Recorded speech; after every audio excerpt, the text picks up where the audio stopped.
Ellas existen aquí mucho antes que nosotros. En los recovecos de su organismo existe todo aquello que nos permite respirar. A principios del siglo XX, muchos investigadores se han dado a la tarea de probar cómo las plantas, aparte de permitirnos respirar mejor, experimentan también dolor, estrés y hasta son sensibles a la música. Sin embargo, aquí en Jalisco, las políticas públicas parece que le están apostando nada más al asfalto. Y todos estamos medio reprobados en cultura ambiental. Y esto el cambio climático ya no lo está cobrando. Vea usted.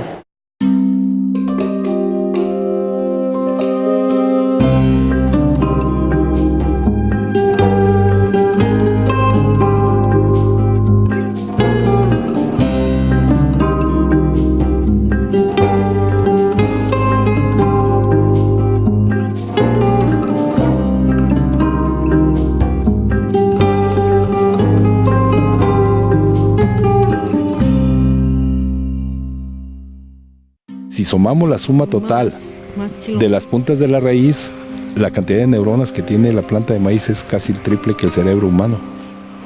De ese tamaño son las cosas, nomás que no lo queremos admitir. Las plantas hablan, las plantas se comunican, las plantas hablan con las nubes, hablan con el aire, hablan con los animales, hablan con la tierra. Es una gran comunicación universal, pero los humanos somos tan estúpidos y tan pendejamente arrogantes que creemos que somos los únicos inteligentes y no. Evolutivamente primero fueron las plantas. Nosotros dependemos de las plantas y seguimos dependiendo a la fecha de las plantas, y las plantas usan la energía solar. Entonces definitivamente desde el punto de vista biológico son superiores a nosotros. Si no hubiera plantas nosotros no viviríamos, así de fácil. Entonces nosotros somos codependientes de las plantas.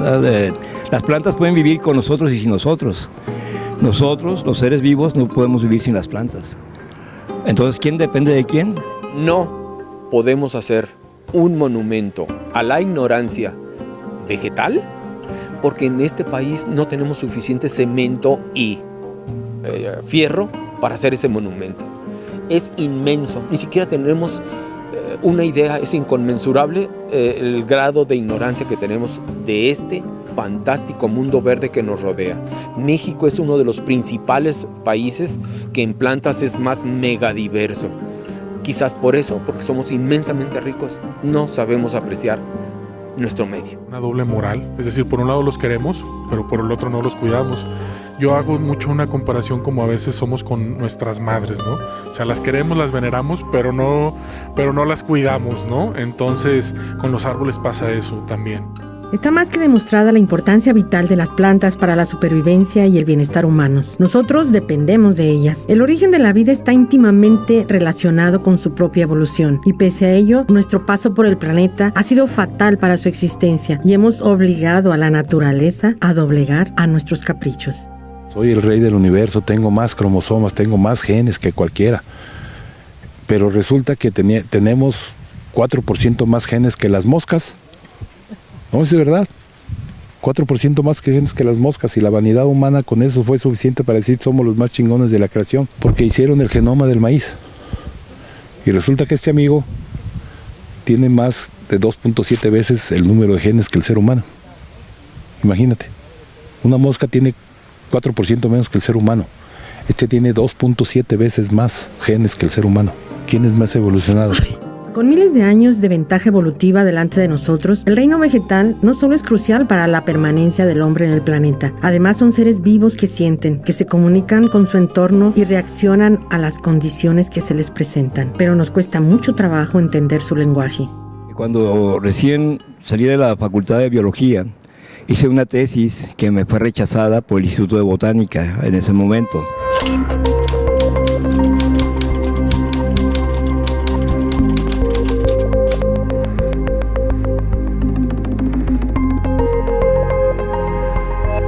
Porque yo planteaba que los árboles son seres vivos que piensan, que también sienten, ¿verdad? Y que obviamente hay estudios en la India y en otras partes donde se ha demostrado que los árboles tienen comunicación telepática con los humanos.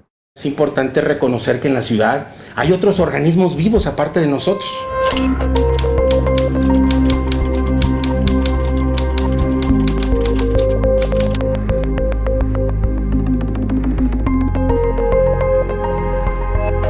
Tal es el caso de los árboles, de todo tipo de planta y también pequeños mamíferos, sean domésticos o de tipo silvestre. Estamos hablando de seres vivos, ¿no? Con los árboles y ellos, igual que nosotros, se enferman, igual que nosotros, como están vivos, se mueren, o sea, se pueden morir. Los indígenas, mayas o aztecas o tantas culturas importantes que hubo en el país lo sopesaban o lo pensábamos que eran leyendas.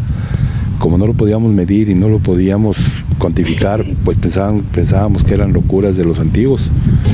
Ancladas a la tierra, se alimentan y se comunican a través de sus granos, puesto que están vivas, tienen como nosotros ciclos, estados de ánimo, generan vínculos, necesitan alimento y un entorno sano. Paradójicamente, hemos asfixiado con pavimento su bienestar, explotamos irracionalmente sus frutos, envenenamos su organismo y sin embargo, son tan generosas que a pesar de todo, siempre existe la posibilidad de regenerarse y producir más vida a su alrededor.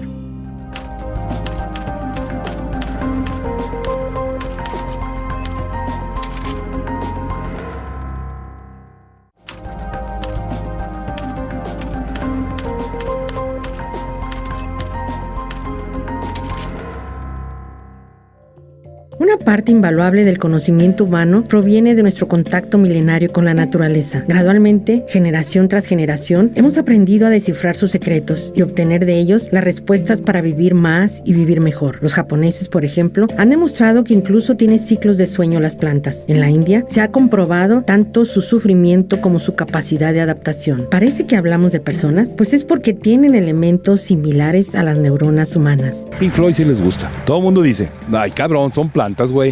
Ponte el cerebro. Bueno. Descubrieron, hay una zona en la punta de la raíz, se descubrió que aquí, en esta zona de transición de las raíces, se producen neurotransmisores. Y aquí hay sensores neuronales, o sea, ya sabemos, muy importantes, ya lo sabemos y ya lo podemos medir. Y se descubrió que cada punta de la raíz tiene entre 40 y 80 células que tienen la misma conectividad y el mismo trabajo que las neuronas. Y son sensores que tienen alrededor de 60 cosas de sensorial aquí en la raíz. Pero la raza dice, pues 60 células, cabrón, pues sí, como una amiba. Bueno, el problema es que 60 células en cada punta de cada raíz. Pero a pesar de que la historia del hombre ha sido acompañada hombro con hombro junto a sus descubrimientos de las plantas, así como de los animales y de otros reinos de la naturaleza, su comportamiento es tan misterioso, sus variedades tan extensas y su configuración biológica tan compleja que todavía hay mucho que desconocemos sobre ellas. Me maravillo a cada día acerca de esas expresiones que ellas tienen, sobre todo para adaptarse a su medio. Es increíble el cúmulo de adaptaciones que tienen para vivir. No es como nosotros. Nos falta todavía asimilar muchas cosas como para llegar a convivir con ellos en una forma más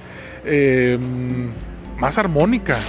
Lejos de profundizar en ese conocimiento y apostarle más recursos y atención a la investigación científica, así como a la producción agrícola y la conservación de áreas verdes, parece que nuestras políticas públicas van dirigidas a concebir una realidad antiverdor, desnudándonos a nosotros mismos de los bosques que nos cobijan y nos alimentan.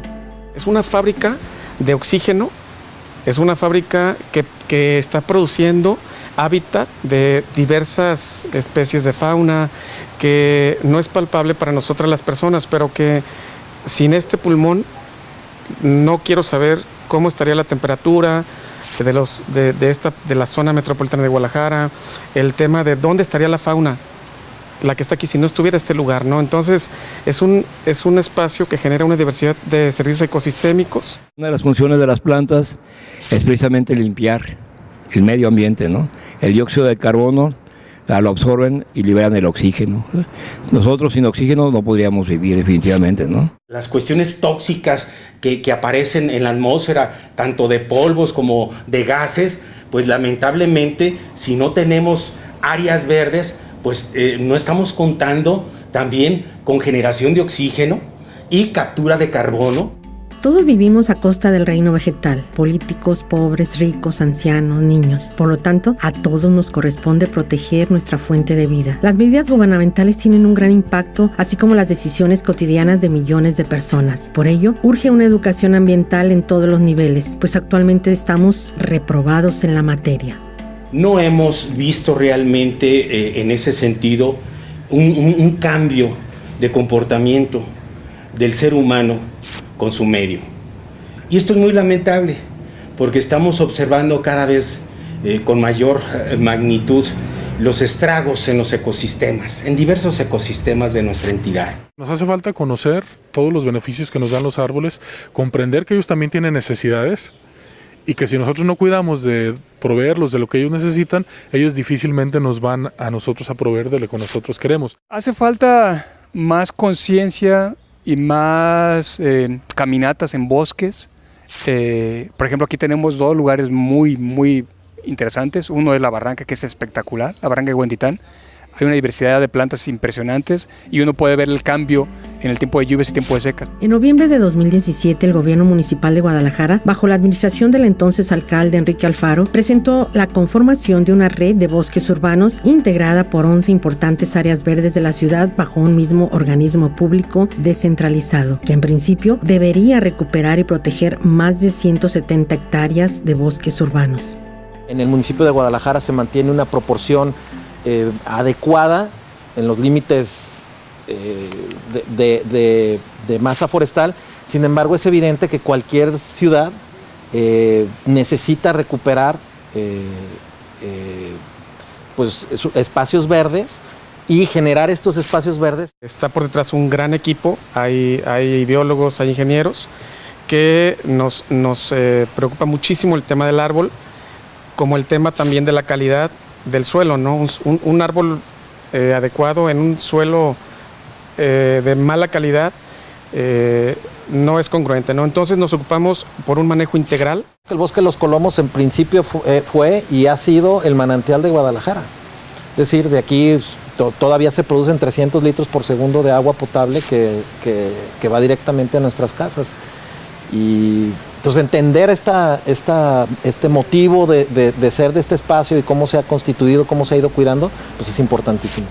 Otro tipo de plantas, como son las leguminosas o el maíz, han demostrado su fascinante complejidad y su asombrosa adaptación alrededor del mundo y a lo largo de la historia. Por si fuera poco, su valor nutritivo y sus aportaciones a la dieta humana están fuera de toda duda. Una prueba de que los cuidados y veneración hacia las plantas inciden en la producción alimentaria. Eso lo encontramos en la propia China. Los animales necesitan de los vegetales para vivir. Estos son realmente los poderosos en el planeta, porque sin seres fotosintéticos no podría haber animales. Entonces la realidad en el fondo no lo hemos entendido, pero hay una guerra entre los vegetales para ver quién tiene más poder en el mundo, quién gana el estatus de ser el más chingón. Y el maíz es el que va a ganar. Ahora el trigo tiene más superficie, pero el maíz es el más importante, que produce más toneladas en el mundo. Y lo que está haciendo el maíz es demostrando que es el más potente de todo el planeta. Entonces lo que realmente los seres humanos no nos hemos dado cuenta que el maíz nos está usando para ser el poderoso del mundo. Y a mí sí me encanta hacer eso, por eso llevé el maíz, por eso estoy logrando esa productividad en China, para lograr que ahora el maíz es más importante que el arroz en China.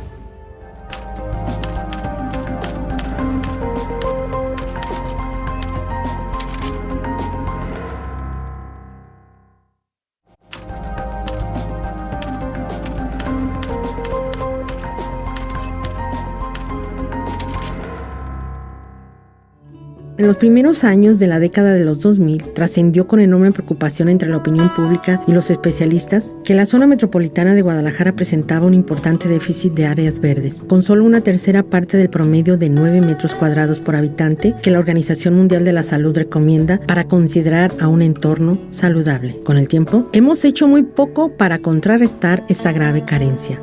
Ya la educación ambiental es un campo interesante que hay que llevarlo a la población, pero ¿quién lo va a llevar? Y ahí es donde los universitarios tenemos el deber, ¿sí?, fundamental de hacer extensivo este conocimiento a la población. Deberían, en todos los aspectos, en las matemáticas, en la física, en la química, hasta en la literatura, en la historia, debe existir la dimensión ambiental. Este esfuerzo intelectual no se ha hecho. Yo creo que hay retos, estamos trabajando en ellos, es una de nuestras mandatos de creación es tener educación ambiental. Tenemos un centro de educación y cultura ambiental de la red que atiende estos temas. Hay muchos aspectos de la vida pública que deben atenderse para cuidar íntegramente el futuro de nuestras áreas verdes que, hay que insistir en ello, van íntimamente ligados con nuestro propio futuro como especie humana. Uno de los más complejos y urgentes es la depredación que continúa causando la construcción desmedida e irresponsable de edificios. Han cortado muchos árboles en Cloutier y claro que nos va a afectar a todos. Y a pesar de los recursos jurídicos, sigue todo igual. A pesar de todos los esfuerzos que hemos hecho jurídicos, no se paran, la obra no la paran. Es lamentable reconocer que nos falta mucha cultura del árbol, de las plantas en general. Debemos primero reconocer que son seres vivientes, que sienten todo lo que es en su entorno y sobre todo las plantas cuyo alimento viene del suelo, ¿sí?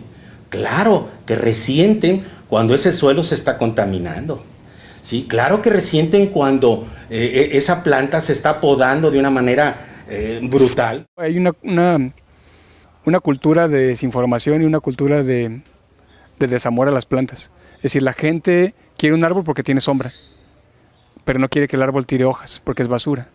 Y les digo, la basura la generamos los humanos. La basura la generamos con envolturas plásticas, con recipientes plásticos, con cosas que no tienen reuso. Eso es basura.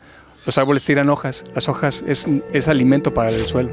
El crecimiento desordenado e insostenible de la mancha urbana ha provocado un desorden catastrófico en el cauce de la naturaleza, pues el impacto atmosférico y su relación con el cambio climático en el planeta, la ciudad se va comiendo los pulmones urbanos, invadiéndolo todo. Ya llegamos a la ceja de la barranca del río Santiago, que es un formidable ecosistema importante. Los agroecosistemas como es el Valle de Toluquilla, de Tezistán, de Atemajac, prácticamente urbanizados. Entonces, bueno, lo que tenemos es que ponernos a pensar qué estamos haciendo con ese medio ambiente que tenemos que cuidar. No hemos dejado que la tierra respire, no hemos dejado que la tierra infiltre el agua de lluvia.